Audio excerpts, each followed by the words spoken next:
brought you by Silver Pumps and Motors. Top quality और consistent performance के लिए सिर्फ सिल्वर पंप्स नाम याद रखना. సవ్వాలే లేదు. సభలు నిర్వహించడంలో ఇప్పటిదాకా పార్టీని కొట్టిన వారే లేరు. ఆవిర్భావం నుంచి ఉద్యమం దాకా, ఉద్యమం నుంచి అధికారం దాకా భారీ బహిరంగ సభల్ని సక్సెస్ చేయడంలో అసలు కారు పార్టీ ట్రాక్ రికార్డ్ వేరే లెవెల్. అలాంటి పార్టీ ఇప్పుడు అధికారం కోల్పోయిన తర్వాత ఆవిర్భావ సంబరాలకు సిద్ధమవుతోంది. అయితే మరోసారి అక్కడే వేదికను సిద్ధం చేయడానికి గల కారణాలు ఏంటి?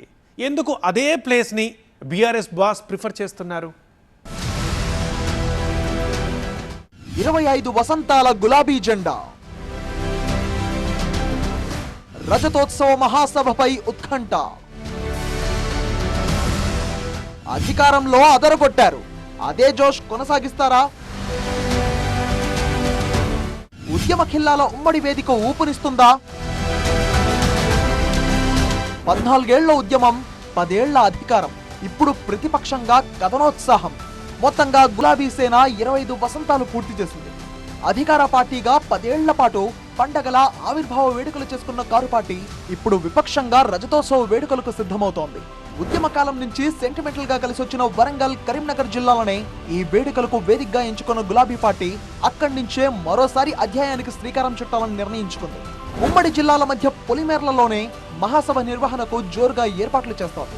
దీంతో ఈసారి బీఆర్ఎస్ ఆవిర్భావ వేడుకలు రాష్ట్ర రాజకీయాల్లో చర్చనీయాంశంగా మారాయి.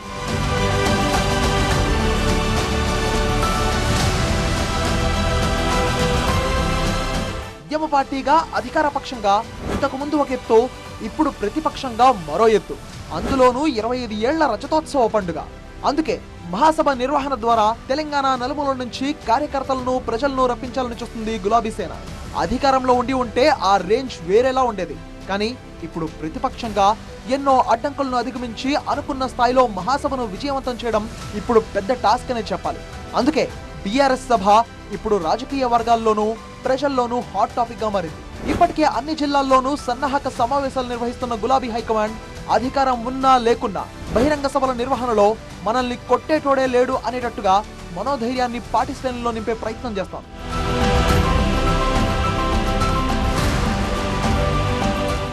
ఆవిర్భావం నుంచి నేటి దాకా ఎన్నో ఒడిదుడుకుల్ని చూసిన బీఆర్ఎస్ కు ఓటములు కొత్త కాకపోవచ్చు. కానీ ఇటీవలే అసెంబ్లీ, పార్లమెంట్ ఎన్నికల్లో ఎదురైన వరుస ఓటములు పార్టీ శ్రేణుల్లో తీవ్ర నిరాశను నింపాయని చెప్పాలి. అప్పటి నుంచి అధినేత కేసీఆర్ అడపాదడపా ఫామ్ హౌస్ కు వచ్చిన నాయకులను ఉద్దేశించి మాట్లాడడమే తప్ప బయటకు మాత్రం రాలేదు. దీంతో ఏప్రిల్ 27న జరగబోయే పార్టీ 25 వసంతాల వేడుకలో ఆయన ఏం మాట్లాడబోతున్నారు అనే ఆసక్తి గులాబీ శ్రేణులతో పాటు ప్రజలు, అటు ప్రత్యర్థి వర్గాల్లోనూ వ్యక్తమవుతోంది.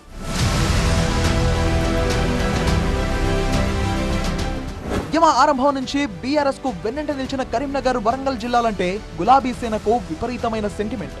ఏ ఉప ఎన్నికలు వచ్చినా, ఏ కార్యక్రమానికి శ్రీకారం చుట్టినా ఇక్కడి నుంచే సింహనాదం పూరించేవారు కేసీఆర్.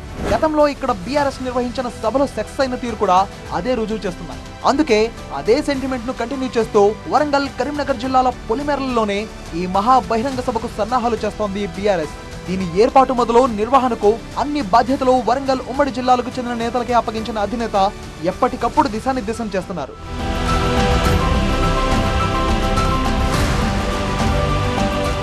NH 563 ఎల్కతుర్తి గ్రామ శివారుల్లోని 1213 ఎకరాల్లో బీఆర్ఎస్ బహిరంగ సభ జరగనుంది. ఇందులో 159 ఎకరాల్లో సభా ప్రాంగణం ఉంటే మిగతా స్థలాన్ని పార్కింగ్, భోజనశాలలు, ఇతర సదుపాయాలు కల్పించేందుకు వాడుతోంది. రాష్ట్రం నలుమూలల నుంచి బీఆర్ఎస్ కార్యకర్తలను, సాధారణ ప్రజలను తరలించేందుకు ఆర్టీసీ బస్సులను, ప్రైవేట్ వాహనాలను ఏర్పాటు చేస్తోంది బీఆర్ఎస్ అధినాయకత్వం. త్వరలోనే స్థానిక సంస్థల ఎన్నికలు రాబోతుండటంతో ఈ మహాసభ బీఆర్ఎస్ కు మంచి బూస్టింగ్ అవుతుందనే అభిప్రాయం వ్యక్తమవుతోంది.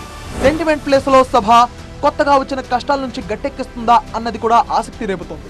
మరో భారీ విజయానికి ఇక్కడి నుంచే నాంది వేసుకోవాలని చూస్తున్న బీఆర్ఎస్ కు, ఆ పార్టీ శ్రేణులకు అధినేత ఏం చెబుతారో, తదనంతర రాజకీయ పరిణామాలు ఎలా ఉంటాయో చూడాలి మరి.